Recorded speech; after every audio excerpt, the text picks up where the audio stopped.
Bloomberg Audio Studios. Podcasts, radio, news. The story of the UK is an economy that has got real momentum. What is broken can be repaired. What is ruined can be rebuilt. UK inflation is becoming much more homegrown. We have huge potential as an economy in the UK. This is a time to tell Israel there is a path to peace. Our plan for the British economy is working, but the work is not done. You're listening to Bloomberg UK Politics. I'm James Woolcock. And I'm Lizzy Burden. James, it's our first episode together and I'm back from Dubai. You've come back especially for me. I have indeed. I'm a professional camel rider now. But also back from a little break is Rishi Sunak, and he's been at the Liaison Committee, which of course is the blockbuster committee. It's got the chairs of the various government select committees all gathered to question him on government policy for just under 2 hours. Just take a listen to him talking about the economy. Well, when I first got this job, I set out 5 priorities. 3 of them were economic: to halve inflation, grow the economy and reduce debt. And I'm pleased to say we've made progress on all 3, particularly on inflation, which was the number one economic objective, to bring it down from the record highs that we've seen at 11%. Obviously the last set of numbers, just under 3.5%, were very encouraging. And in terms of the economy, obviously we'd all like to see the economy growing faster, but it is worth saying it defied the skeptics last year, significantly outperformed expectations, and did in fact grow, and all the signs from early this year are that it has returned to growth, as we saw in the latest GDP figures. And then obviously we are on track to meet our fiscal rules to ensure that debt is falling. So those are the 3 main priorities I set out. Progress on all 3. We've got to stick to the plan. I'm happy to expand in detail as you'd like.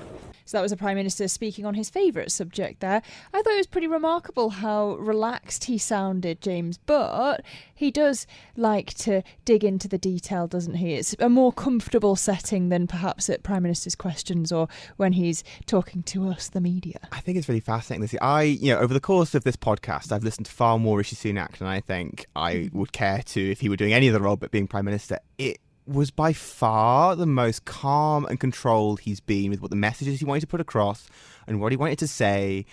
He seems to find it far more difficult engaging with Keir Starmer or the media, at least in terms of tone and in terms of policy.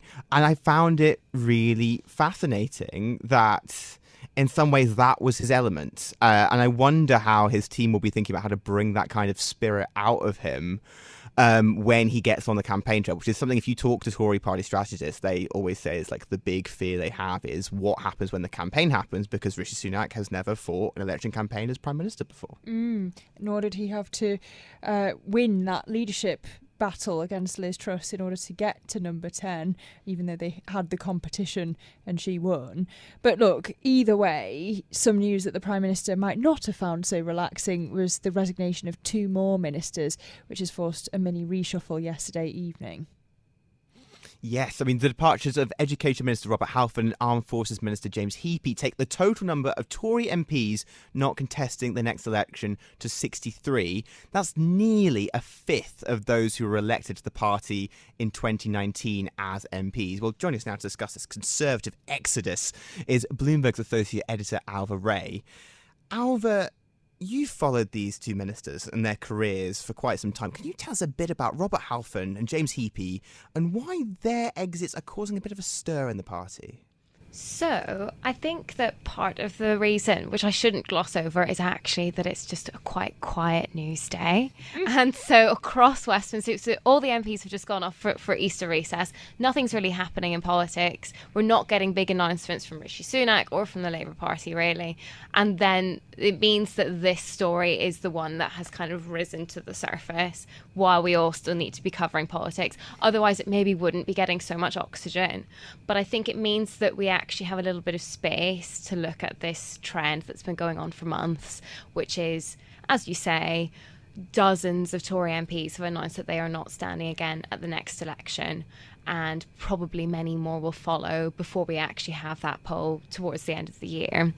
I think that these 2 that you mentioned are interesting, really because they are also ministers, so they haven't flounced off in a huff or anything. It's just because they've already announced that they won't stand again at the next election, so it doesn't make sense for them to stay on as ministers.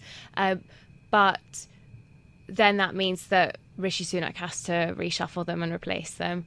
Probably part of the motivating factor, as well as expecting to lose their seats, is that if they are standing down, it's better to do it at this point because of the rules around getting a job after government.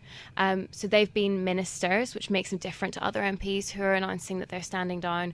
It means that if at this point they've stood down, they have 6 months before they then go off to some nice job in the private sector, which means that they will be within the rules. So really, I think there might be a little bit of an eye on the next job. And it's worth saying, I mean, these aren't kind of Lee Anderson-style renegades for the party, are they? These are like people who've been very low maintenance for Rishi Sunak, not causing sort of big issues as ministers. Yeah, I think you would have seen there was quite a nice tribute to James Heappey, the outgoing Armed Forces Minister, from Labour's Shadow Defence Secretary yesterday. I think he's quite highly regarded, seen as very sensible, as you say, but I think we'll probably still be making quite a strong case from the backbenches for increased defence spending, which won't be completely comfortable for Rishi Sunak. Yeah, to me, it's really obvious why you would stand down as a Tory MP if you were looking at the polls right now. I kind of wonder why you would stay.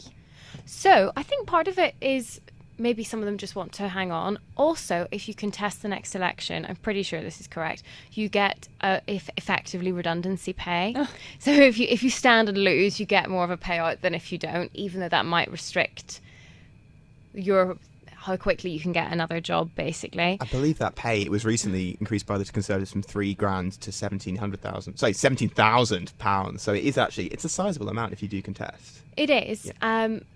But yes, I mean, some I think probably just want to get their ducks in a row and sort of announcing that they are standing down, winding down that work means that they can put a bit more effort into looking for their next job, because some have announced it with quite a lot of notice.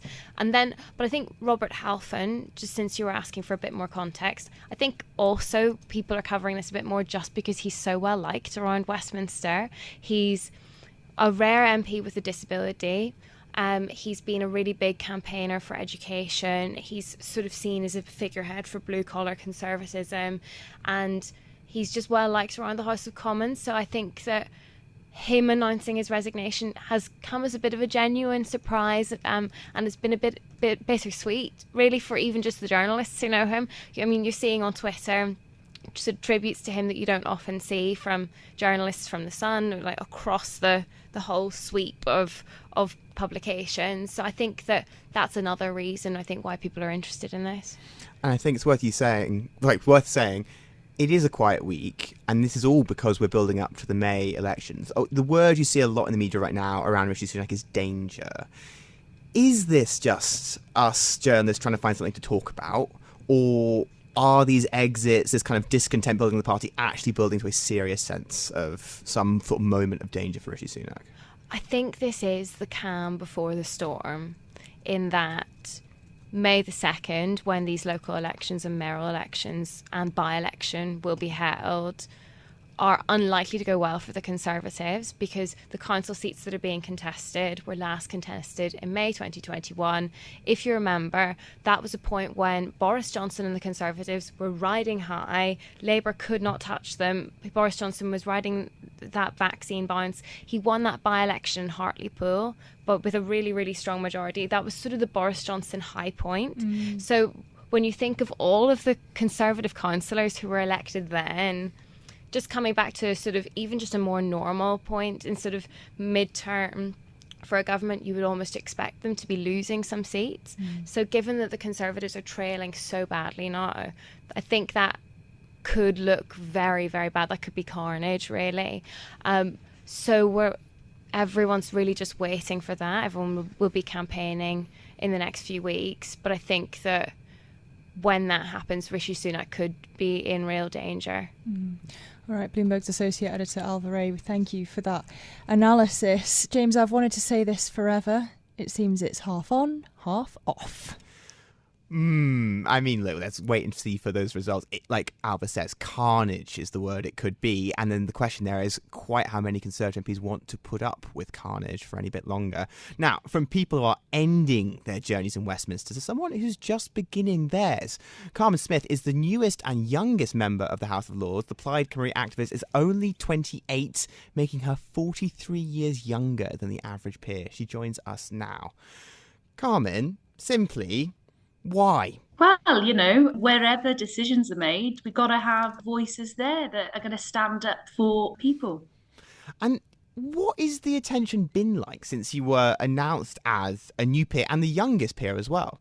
No, I think that there's been some, good positive attention just in terms of also, just in terms of my age and in terms of, and in response to that, I can talk on issues that, my generation cares about. So, yeah, I'm just looking forward to getting stuck in. There's a job of work to do.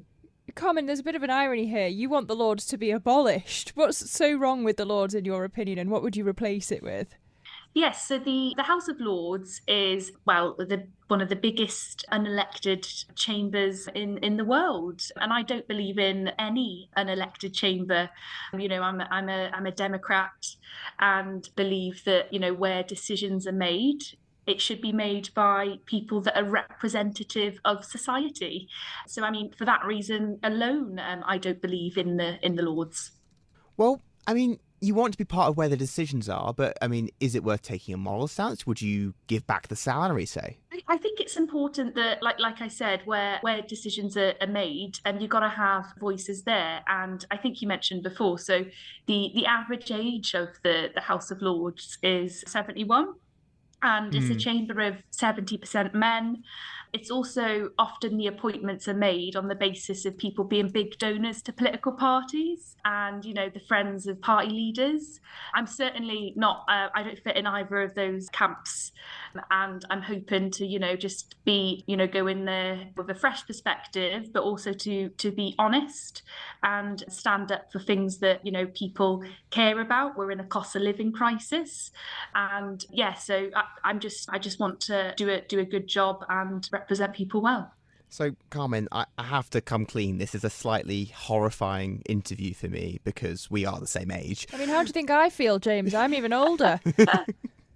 So, I do want to ask you, though, you talk to young people, people our age, and you hear renting, jobs, the cost of living you've already brought up, university debt for people our age who've gone, or if people who haven't gone, sort of being stuck at home in sort of the town of their parents. So many people, according to polls, seem to say that young people have a sort of sense of hopelessness about the system. You now find yourself at the top of that political system.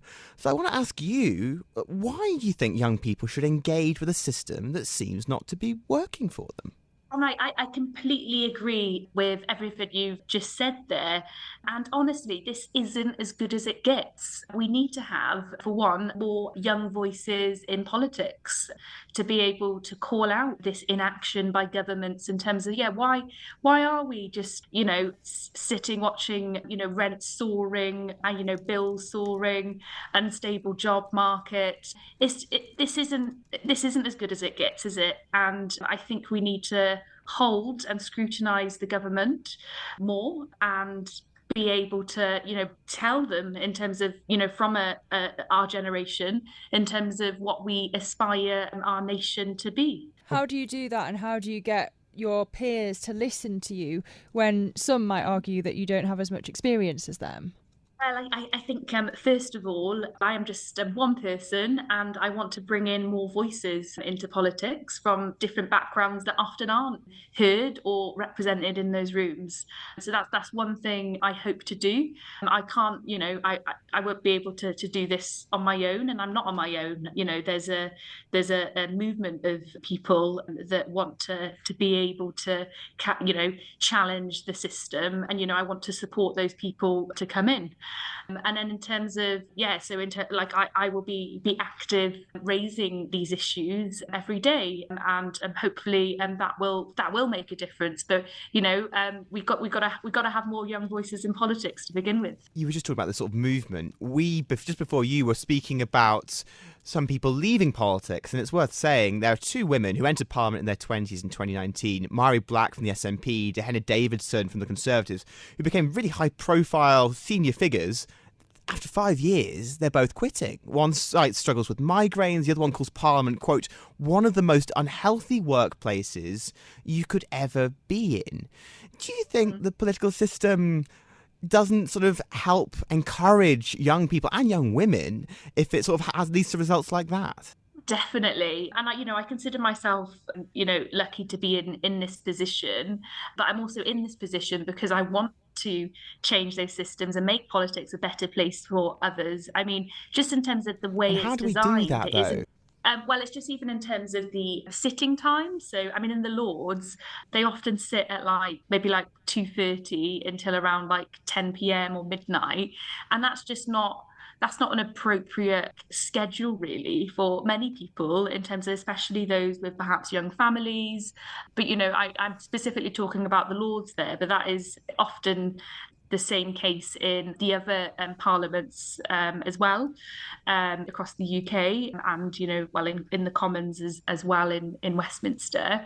And just the way that the system is designed just, it doesn't work for lots of people, but we need to make politics work better for people so that it's more representative. And, I'll be speaking on those matters. Okay, so that's the House of Lords as a workplace, but let's focus in on your politics. Do you think your generation is going to vote for an independent Wales? My generation are increasingly in favour of independence. But independence is a journey. You don't become an independent nation overnight. But in terms of what kind of drives my belief of independence is that ultimately Westminster isn't working for Wales. It doesn't prioritise the people of Wales or the things that we care about. In terms of how we're funded, the formula used for funding services in Wales is basically enough to survive, but not thrive. There's no investment. Poverty is just increasing, and the amount of people going to food banks is increasing, and that is just not good enough. And people deserve, a more hopeful future. And in terms of independence, it isn't an easy path, but then if we had certain levers in our control, like fiscal levers, we'd have more autonomy in terms of what we do grow as a nation, and that's what really excites me. So, I mean, just fiscal levers is worth pointing out an argument for, say, devolution rather than full independence, and it kind of speaks to what I was about to ask you, Carmen, which is, you've worked your way into a system that doesn't reflect you being 28 and you want to change it from within. You've said all these things about trying to change it. Yet the independence movement is almost trying to sort of opt out of the system. It sort of seems to clash with your personal brand of politics. How do you sort of square those two? I think that they are separate things is what I mean is, in terms of, like I was saying now, in terms of reforming politics, of course, I think politics should be reformed. And then ultimately, I believe in independent Wales, where we probably wouldn't have a second chamber and we'd have more perhaps citizens' assemblies in a modern democracy. And then England might still need to have a second chamber, but if it does, it still does need reforming, but then it would be up for the people of England in terms of what that looks like. But I think you can agree that in terms of the design of Westminster is that it's so dated and it just doesn't have a place in modern democracy. I'm curious, young people historically sort of drive change in a lot of politics. In this world that faces these kind of global challenges, climate change, war, the future of democracy, how does independence play into that? Why is making Wales an independent player on the global stage the sort of goal you want to achieve in politics? I see an independent Wales being quite a big player in the international community, part of that community in terms of being an open society and contributing towards, some of the global challenges in terms of tackling climate change and making that contribution as an independent country. Okay, Carmen Smith, the new youngest member of the House of Lords. Congratulations and thanks for joining us on the Bloomberg UK Politics podcast. James, I thought that was really interesting and depressing. Carmen, younger than me, same age as you, but really very optimistic about how much change she can impact from the House of Lords, and a unique voice. It speaks to diversity in our political system. Well, if you're in the mood for sort of new young talent to sort of compare yourself to, Lizzy, Keir Mather, the sort of Labour MP who made waves after being elected, I think he's 25, has just got a job in the Labour Whip's office. So not only are there Lords younger than you, there are also front benchers younger than you. Rub it in, why don't you? He's a busy man, isn't he? He's also on the Treasury Select Committee, and so he's got his opinions there on fiscal policy. He will have been busy around the budget, and of course he's had the chance recently to question both the Chancellor and the Governor of the Bank of England. I think the interesting things here, though, is as well as people leaving politics, that will give space for new people. And the question is, they don't all have to be young. I mean, tomorrow's MPs at sort of the Twitter account on X has been tracking quite a few of them. And it is fascinating to watch which demographics are being sort of selected to be MPs. And it is increasingly sort of looking like certain demographics are being left out. I mean, Labour seem to have a real issue with young black men who are running to stand. And it's this question of, does your MP need to represent you in terms of their diversity or in terms of what their policies are? And you can't represent everybody by matching yourself to them demographically. And this question of like, how far will the Conservatives be able to sort of match gender? We talked about Theresa May a few weeks ago on the podcast, and where it leaves kind of the UK and the Conservatives on moving towards gender parity. It will be an interesting question to see when the final kind of selection numbers are out, how the sort of slots of MPs and MP candidates compare to sort of where the parties want to position themselves on issues like diversity. Yeah, I thought it was interesting that you mentioned Mari Black as an example. Yes, it's inspiring when you have young members of Parliament, whether in the Commons or in the Lords, but are they just a flash in the pan? Is this just a temporary moment in politics? It's different for Carmen because she's in the Lords, of course, but are we going to see this influx of young MPs around this election that's such a pivotal moment in politics, and then can it actually continue for decades to come? I mean, it also, in terms of sort of talent and people getting new opportunities, for a lot of the shadow cabinet, one of the big fears for Labour is they haven't yet done big government jobs as the cabinet rather than the shadow cabinet if they were to win the polling. And it's one of those things where you often ask sort of Labour Party strategists, who do you think is good? Who do you think would be sort of worth interviewing? Who do you think would sort of be worth getting on the podcast, for example? And many of them are lined up to come, Lizzy.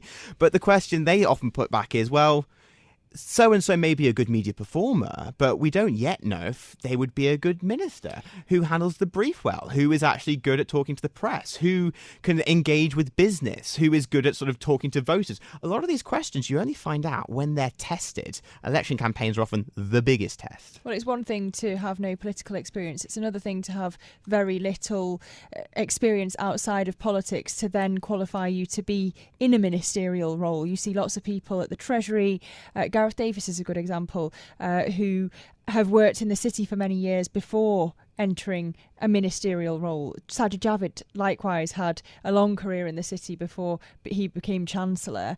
And so have they got the mettle? Have they got the minerals to take on this sort of brief? I mean, Rachel Reeves, famously a former BOE economist. Has she told us that before, James? Has she reminded us of that fact? I wouldn't happen to have heard it, Lizzy. Maybe you've heard it. Well, that's all we've got time for today. If you like the programme, don't forget to subscribe and give it 5 stars so other people can find it on Apple Podcasts, Spotify, or wherever you listen. This episode was produced by Tiwa Adebayo. Our audio engineers were Marufal Hussain and Sean Guastamakia. I'm James Woolcock. And I'm Lizzy Burden. We'll be back with more tomorrow. This is Bloomberg UK Politics. Listen weekdays at noon on DAB Digital Radio in London.